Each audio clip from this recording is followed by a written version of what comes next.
like what is going to happen in the 30s, right? How are we going to deal with all this stuff with metaverses and AIs, and what is going to happen with computing and creation in the coming decade? Blender wants to stay relevant, we have to be ready for that. And you can't wait with that, because we keep making new versions of Blender day to day, work keeps going.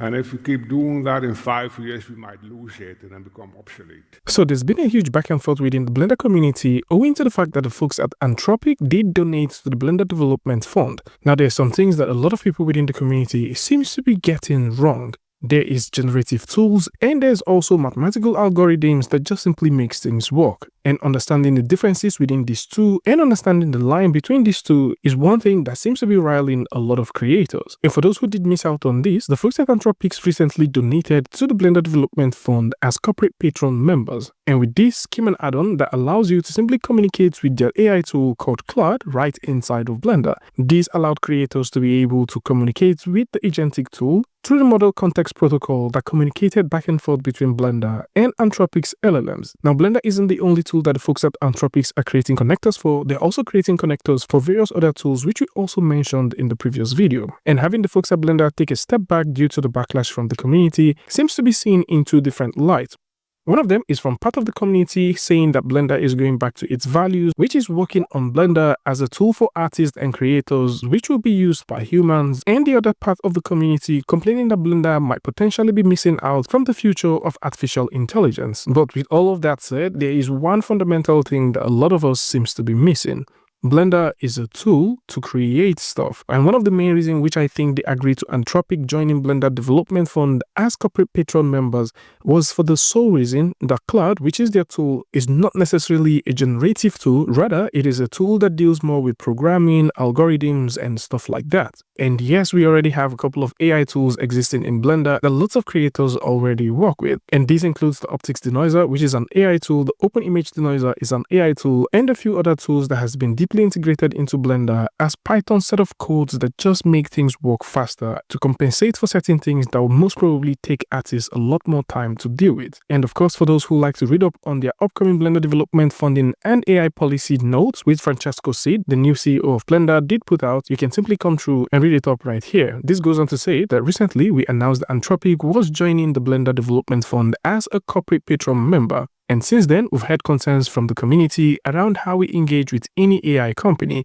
We should have opened up more conversations and perspective from contributors before making this decision. And for that, we are sorry. It goes on to say that after an in-depth discussion with the team and several community contributors, we have decided to receive the fund as a singular donation instead of a development fund membership, similar to how other open source organizations have handled such contributions. Anthropic has been informed and supports this decision. And like all Blender donations, it will be spent on more core activities for the Blender project, supporting human-driven development, art, and creativity. Moving forward, Blender Foundation is strengthening the process when it comes to accepting donations, aligned with the existing funding policy. Progress will be communicated through the upcoming board meeting logs on blender.org. And most importantly, we need to urgently tackle the topic and clearly define how Blender is positioned in regards to generative AI technologies when it comes to the product, software development, documentation, and other activities. Discussion would happen in the public blender.org channels based on draft by the Blender team.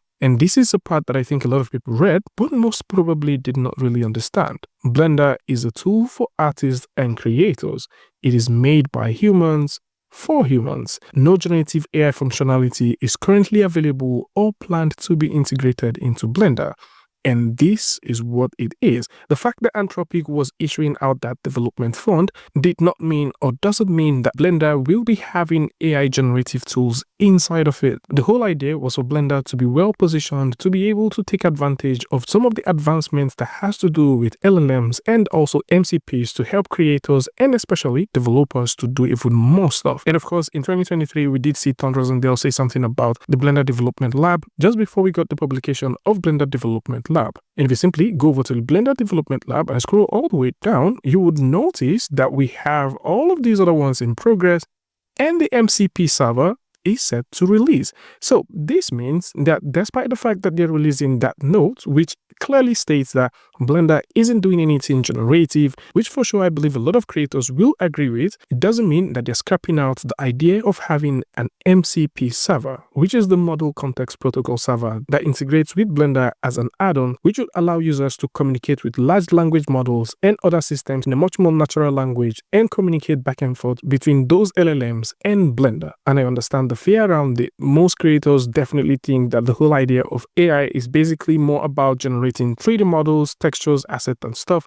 but dealing with LLMs goes way more than that. If you're into Python programming, you might possibly need to optimize your code, and instead of optimizing this code all by yourself, an LLM can allow you to do that. In most cases, you might have like a bulky scene and you don't really know what is actually causing the problem. Having access to an LLM like this can help you troubleshoot that scene and save you so much time. And of course, we've seen multiple tools implement stuff like this, from Unreal Engine all the way to Maya, and a lot more creative tools seems to be working on these sort of systems to stay relevant and offer their users a much more easier way to interact with the tool. So if the fear was this was going to replace creators or allow anyone that doesn't know how to use Blender to automatically start creating amazing looking scenes, that wasn't part of the deal. And I would like to think that this wasn't properly spelled out, and that might have been the reason why there was this uproar within the community. And of course, for those who like to read up on the notes that has to do with Anthropic's joining Blender Development Fund, you can simply go ahead and read up on this right here. And for those who like to see the funding policy, you can also come through and see this as well.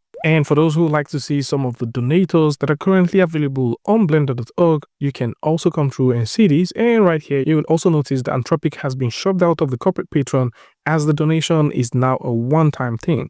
You might also notice that down here within the corporate gold, or within the corporate platinum, one of these places, we used to have Meshy AI, which was more of a generative tool. And I kind of think that the reason why that was even there was because they do have an add-on that can allow you to communicate with Blender, but now that is no longer available. But something else is available.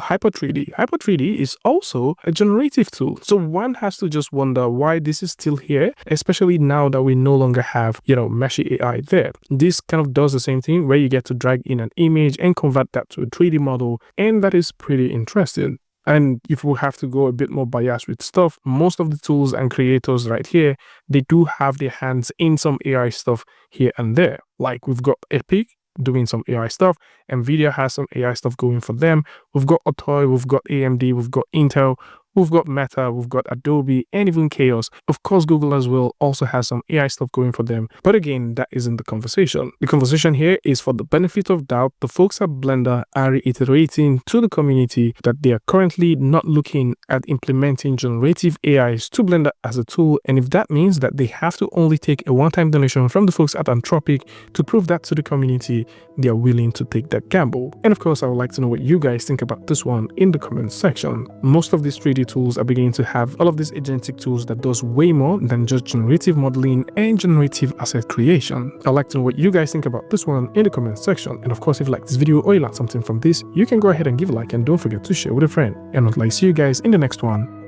Peace.